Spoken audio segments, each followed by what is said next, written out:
Setelah keliling di area perkebunan itu, dia pakai senter ya. Tiba-tiba ada suara seorang wanita, Nengsih ini ya. Itu manggil, "Pak, tolong Nengsih, Pak." Itu seketika kaget. Itu bapak-bapak yang tadi berdua itu lagi ngobrol ya. Dia langsung berhenti mendengar suara Nengsih ini. Ketika dia noleh, itu nggak ada siapa-siapa. Terus maju lagi lah jalan ke depan lagi, bapak-bapak ini. Manggil lagi, suaranya terdengar. "Tolong Nengsih, Pak. Tolong Nengsih." Tolong Nengsi. Pas dia ambil senter ke arah pohon asem, itu Nengsih lagi berdiri di bawah pohon asem dengan posisi kepala tertunduk.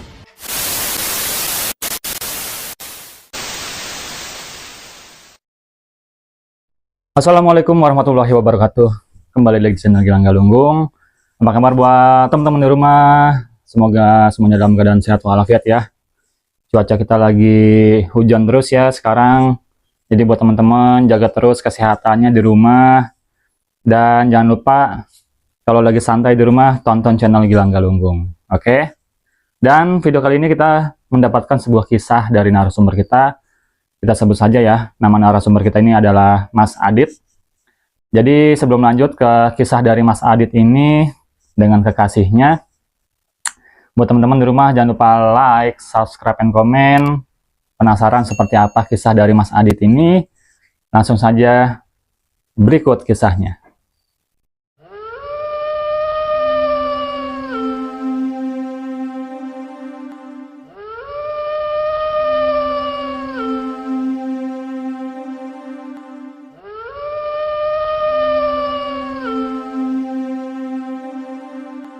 Oke teman-teman, jadi Mas Adit ini tinggal di salah satu daerah di Tangerang Selatan ya. Kita nggak sebutkan tempatnya di mana, yang jelas di daerah Tangerang Selatan. Jadi Mas Adit ini mempunyai kekasih ya, dia sudah lama pacaran ya, kurang lebih 5 tahun dengan kekasihnya yang bernama Nengsih. Jadi Nengsih ini dengan Mas Adit sebenarnya ini udah mau ke jenjang pernikahan. Tapi di suatu hal ada kejadian yang mengharuskan mereka ini ya harus nabung dulu ya, harus nabung untuk melaksanakan pesta pernikahan mereka. Jadi sambil mereka nabung ya, keduanya juga kerja, sama-sama kerja. Dan pada suatu seketika Nengsih ini, jadi dia pulang malam dan Mas Adit ini nggak bisa jemput. Jadi pada saat pulang malam itu Nengsih sendirian ya, dari naik ojek. Jadi karena uangnya pas-pasan, jadi Nengsih ini naik ojek cuman setengah jalan aja nih, setengah jalan. Selebihnya dia jalan dari tempat itu sampai rumahnya. Dan kondisinya ini memang gelap banget ya, karena ya walaupun di kota Tangerang Selatan, cuman Nengsih ini tinggal di sebuah perkampungan di daerah Tangerang Selatan. Jadi itu masih banyak kebun-kebun ya, kebun-kebun kosong, kebun-kebun ya boleh warga nanam ya, kebun singkong segala macam, pisang. Jadi dia itu masuk ke dalam gang kecil ya, cari-cari jalan pintas untuk sampai ke rumahnya Nengsih ini. Tapi saat itu Nengsih memang nggak ngabarin Mas Adit ini. Jadi dia memang sengaja nggak ngabarin, takut Mas Adit ini kepikiran nih kalau si Nengsih ini ternyata dia jalan kaki dari setengah jalan perjalanan ojek online dia ya. Jadi dari situ dia langsung ke rumahnya biar si Mas Adit ini nggak kepikiran. Setelah setengah perjalanan belum sampai rumahnya ya, ada sebuah kebun di situ dan ternyata di tempat itu ada sekelompok anak muda. Jadi sekelompok anak muda ini sedang minum minuman, mabuk berat lah ya, mabuk berat di situ. Karena si Nengsih ini bawa tas dan juga di tasnya itu ada handphone ya, ada handphone dan juga ATM dia yang dia nabung berdua sama si Mas Adit ini. Cuman dia nggak mau pakai nih uangnya. Setelah itu dia dicegat di situ dan tanpa ada seorang pun ya melihat kejadian ini. Karena memang tempatnya itu gelap di tengah-tengah perkebunan ya. Setelah dijegat sama sekelompok pemuda ini, jadi tuh Nengsih itu sebenarnya udah ngebrontak nih. Dia tuh pengen pulang. tapi masih ditahan sama sekelompok pemuda ini. Dia ngincer tasnya Nengsi ini, dan akhirnya dia tarik-tarikan ya sama pemuda ini. Kurang lebih itu 4 orang, pemuda ini kurang lebih 4 orang dengan kondisi mabuk berat ya. Pada saat tarik-tarikan, jadi temannya ini yang lagi minum juga ya, itu dia bawa botol yang berisi minuman, dia pukul ke kepala si Nengsi ini, sampai tuh botol pecah. Setelah dipukul, Nengsi tergeletak, itu tas yang dipegang sama Nengsi itu lepas ya. Dan teman dari si sekelompok pemuda ini, itu menusukkan botol yang tadi pecah setelah mukul Nengsi ini, ditusuk ke perutnya, teman-teman. Jadi seketika si Nengsi ini meninggal dunia, dan mereka ini panik takut ada orang yang melihat Nengsi ini meninggal dibunuh sama sekelompok pemuda ini. Jadi setelah itu panik ya, jadi pemuda ini dia inisiatif menggali kebun milik warga ini. Jadi nggak jauh dari tempat dia membunuh ini, dia gali tuh di bawah pohon asem ya. Itu pohonnya besar juga kayak pohon beringin. Jadi di bawah pohon asem itu digali semua sama 4 pemuda ini, dan langsung dikuburkan di dalam tanah itu. Jadi setelah dikuburkan, karena memang kondisi kebun itu banyak sampah-sampah daun ya, sama-sama daun, jadi itu samar-samar, tanah itu nggak kelihatan kalau habis digali. Tapi memang galinya ini nggak terlalu dalam, jadi ada beberapa bagian tubuh dari Nengsi ini yang masih terlihat ke permukaan tanah, teman-teman. Setelah itu dia pergi ya, pemudanya pergi, dan keesokan harinya, jadi Mas Adit ini belum tahu kalau si Nengsi ini ternyata meninggal dunia. Setelah itu dia memang udah beberapa hari ini nggak kontek-kontekan dengan Nengsi ya. Dan pada saat Mas Adit pulang cepet nih dari kerjaannya, jadi dia inisiatif untuk menjemput si Nengsi ini di tempat kerjaannya. Tapi setelah dia lagi menjemput, dia mau kasih kejutan ya ke si Nengsi ini. Sebelum sampai tempat kerjanya Nengsi, itu si Mas Adit ini ngelihat Nengsi ini ada di depan kantornya. Jadi pada saat jemput, ya itu ngelihatnya kayak normal aja. Bahwa si Mas Adit ini ya menjemput kekasihnya lah, seperti biasa. Setelah dibonceng dan diajak ngobrol ya, bincang-bincang sama Mas Adit. Dan Nengsi ini cuma menganggukkan kepala aja, ngangguk sambil senyum ya, dan minta si Mas Adit ini mengantarkan Nengsi ini sampai tempat yang dia dikuburkan itu, tempat Nengsi dikuburkan sama pemuda-pemuda yang ngebunuh si Nengsi ini. Dia bingung, Mas Adit bingung, ngapain nganterin ke sini, nggak ke rumahnya langsung. Dia nggak mau, udah sampai sini aja. Jadi Mas Adit ya udah, dia pulang ke rumahnya, dan tiba-tiba memang perasaan Mas Adit ini gelisah ya. Dia setiap tidur itu gelisah, kepikiran Nengsi terus.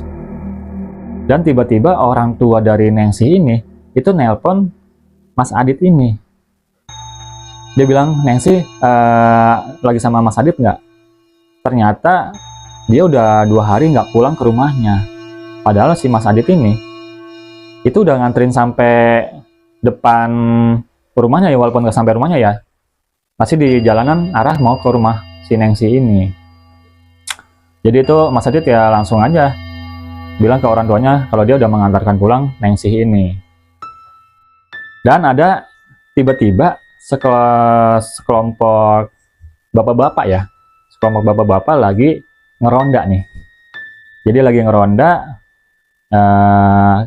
itu hari ketiga setelah Nengsi meninggal.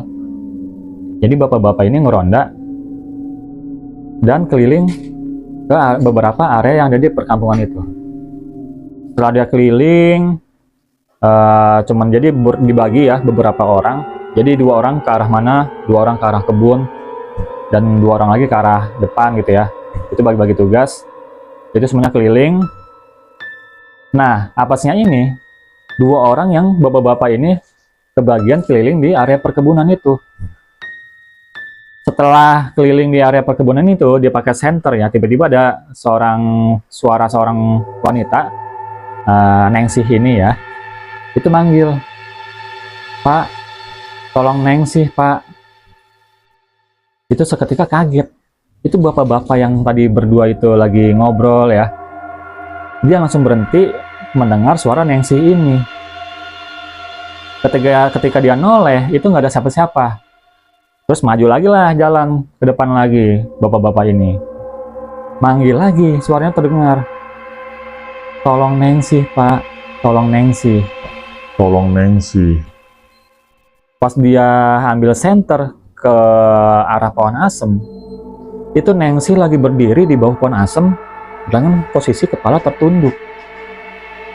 Langsung dia senter, dia tegesin. Tiba-tiba muka dari Ningsih ini itu melihat ke bapak-bapak dengan kondisi melotot, teman-teman. "Tolong Ningsih, Pak. Tolong Ningsih." Itu langsung kabur, terbirit-birit ya. Terbirit-birit dan langsung dia cerita di pos kamling ini. Jadi setelah semuanya kembali, itu cerita tuh bapak-bapak itu. Tadi ngeliat hantu Ningsih. Ningsih bukannya masih hidup ya? Nah, ada salah satu bapak-bapak ini, tetangganya Ningsih, itu bilang, "Serius itu ngeliat Ningsih di situ? Serius? Itu Ningsih udah beberapa hari nggak pulang ke rumah. Bapaknya lagi nyariin, takutnya kemana-mana, karena nggak ada kabar." Setelah akhirnya dicek bareng-bareng ya, coba kita cek dulu ke arah yang tadi. Dicek lagi bareng-bareng di center, nggak ada, kosong ya. Tiba-tiba salah satu bapak-bapak ini itu kesandung dan jatuh ke tanah yang memang deket si Ningsih dikubur ini. Setelah jatuh, tiba-tiba dia lihat itu ada tangan tergeletak dari dalam tanah. Karena si pemuda yang ngebunuh ini itu dia memang gali nggak terlalu dalam, nggak terlalu dalam. Cuma setengah meter kayaknya, setengah meter, nggak terlalu dalam, dan posisinya itu memang tangannya masih keluar. Setelah itu kaget, bapak-bapak itu kaget dan coba ngumpulin beberapa warga ya, itu digali, posisinya digali, ternyata benar. Setelah digali oleh bapak-bapak itu, ternyata Ningsih itu meninggal dalam kondisi mengenaskan. Akhirnya ya itu dipulangkan, udah diinfokan ke keluarganya, sangat terpukul banget keluarganya ya. Dan kebetulan di area situ ada CCTV di lingkungan warga itu di setiap posisi yang sepi itu dipasang CCTV. Akhirnya RT setempat dia cek CCTV dan ternyata pelaku dari kejahatan ini ternyata memang pemuda di area perkampungan itu. Akhirnya udah lapor polisi, ketangkep ya pemuda-pemuda itu. Tapi si Mas Adit ini itu belum tahu kalau si Ningsih ini sudah meninggal dunia. Jadi keluarga dari Ningsih ini itu nggak ngasih kabar ke Mas Adit ini. Setelah Mas Adit ini mau jemput si Ningsih ke rumahnya, jadi dia sempat telepon-teleponan sama Ningsih sebelum berangkat. Padahal Ningsih itu udah meninggal. Jadi dia telepon-teleponan, suruh jemput ke rumahnya, dan setelah sampai rumahnya Ningsih, bapaknya Ningsih ini bilang ke Mas Adit, Ningsih sudah meninggal. Dan langsung kaget, dia terpukul, langsung tergeletak, lemas, nggak percaya kalau Ningsih ini sudah meninggal. Dan dia sudah janji mau menikahinya ya, dan udah nabung bareng-bareng juga untuk pernikahannya ini.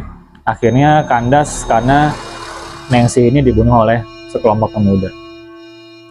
Ya, jadi itulah teman-teman kisah dari hantu Ningsih ya, yang sempat menggegerkan perkampungannya pada saat sedang meronda ya, bapak-bapak itu sempat geger hantu dari Ningsih ini. Jadi buat teman-teman yang mau kirim-kirim kisah bisa banget langsung aja email ke Gilang Galunggung yang ada di bawah sini ya. Sekian kisah dari Mas Adit ini. Untuk teman-teman terima kasih banyak yang udah setia nonton video-video Gilang Galunggung. Saksikan terus video-video selanjutnya. Jangan lupa like, subscribe, dan komen. Assalamualaikum warahmatullahi wabarakatuh.